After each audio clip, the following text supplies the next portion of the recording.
अस्सलामुअलैकुम सामीन। 14 मुहर्रम उल हराम की तारीख़ शुरू हो चुकी है। 12 अगस्त है। सोशल इंडिया न्यूज़ में आपका खैर मक़दम है। ख़बर का उन्वान है नदीम की गिरफ़्तारी की अब तक की कहानी। अब तक क्या क्या हुआ है वो आप तफसील से सुन लें। उत्तर प्रदेश के ज़िला सहारनपुर के थाना गंगो इलाके के गांव कुंडा कला के मोहम्मद नसीम को ATS ने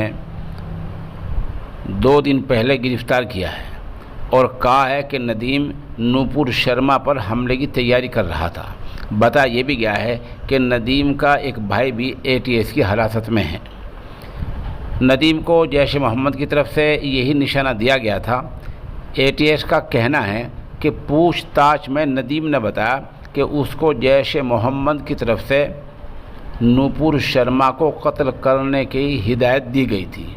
ATS का ये भी कहना है ख़बर मिली थी कि गांव कुंडा कला थाना गंगो सहारनपुर में एक नौजवान है जो जैश मोहम्मद के नज़रियात से मुतासिर है और फ़िदाई हमले की तैयारी कर रहा है। उसी के चलते उसको पकड़ लिया गया और उसका मोबाइल भी ज़ब्त कर लिया गया। ATS ने लगभग 8 अगस्त को नदीम और उसके भाई तैमूर को हिरासत में लिया था। जांच में पता चला है कि उसके रिश्तेदार पाकिस्तान में रहते हैं। नदीम और उसका ख़ानदान पढ़ा लिखा नहीं है, वो काश्तकार है। ATS के एक अहलकार का कहना है कि दहशतगर्द मोहम्मद नदीम फ़िदायीन हमले की तैयारी के लिए सोशल मीडिया के ज़रिए तहरीक तालिबान दहशतगर्द तंजीम से ट्रेनिंग ले रहा था। कहा तो ये भी जा रहा है कि नदीम को पाकिस्तान बुलाया जा रहा था। ATS की पूछगछ के दौरान ये बात सामने आई कि नदीम JEM और TTP के नज़रियात से मुतासिर होकर फ़िदाई हमले की तैयारी कर रहा था। उसके मोबाइल से भी बहुत सी चीज़ें मिली हैं। इस नामानगार ने कुंडा कला के कई इमाम साहिबान से रब्ता किया है। उन्हें गिरफ़्तारी का तो इल्म है, बाकी और ज़्यादा इन इमाम साहिबान को कुछ पता नहीं है। हमारी किसी मिली जमात को तो अभी तक इस मामले की खबर ही नहीं है। होना तो ये चाहिए था कि जमीयत उलमा के अहलकारों को पूरी हकीकत मालूम होती। पल पल की खबर उनके पास होनी चाहिए थी। नदीम अगर गलत है तो सरकार का पूरा ताउन किया जाना चाहिए था और इस पूरे रैकेट को बेनकाब किया जाना चाहिए था। और नदीम अगर सही है तो मामले को कानून के दायरे में रहकर आला सतह पर उठाया जाना चाहिए था। अभी तो हमारे सामने वही कुछ है जो ATS ने बताया है।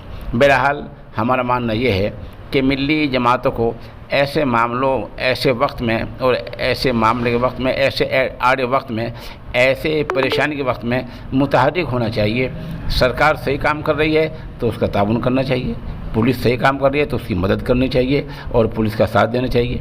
आपको लगता है पुलिस गलत कर रही है तो कानून के दायरे में रहकर मामले को आला सतह पर उठाना चाहिए। आपको बतला दें कि गंगो कोतवाली के गांव कुंडा कला के रहने वाले नदीम के बाप नफीस अहमद किसान हैं। 50 बीघा ज़मीन के मालिक हैं। उनके 2 बेटे और 5 बेटों में नदीम सबसे बड़ा है। नदीम का ख़ानदान बुनियादी तौर से सरसावा थाना इलाके के गांव ढिक्का कला का रहने वाला है। कई साल पहले ये ख़ानदान गांव कुंडा कला में आकर रहने लगा था। 8वीं तक नदीम की तालीम बहुत कम है। बताया जा रहा है वो सिर्फ 8वीं क्लास तक पढ़ा हुआ है और बाद में वो देहरादून जाकर एक कारखाने में काम करने लग गया था।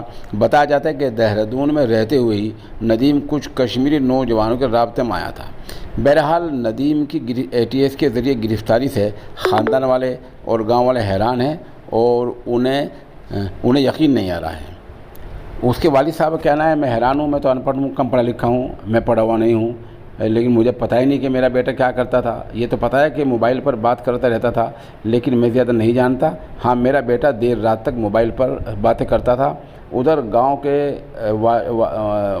के मसरूर, राना, इलियास वगैरह कहना है कि नदीम के दहशतगर्दाना कनेक्शन होने से गांव वाले हैरान हैं, क्योंकि उसे देखकर नहीं लगता था कि उसके ताल्लुकात दहशतगर्दों से हैं।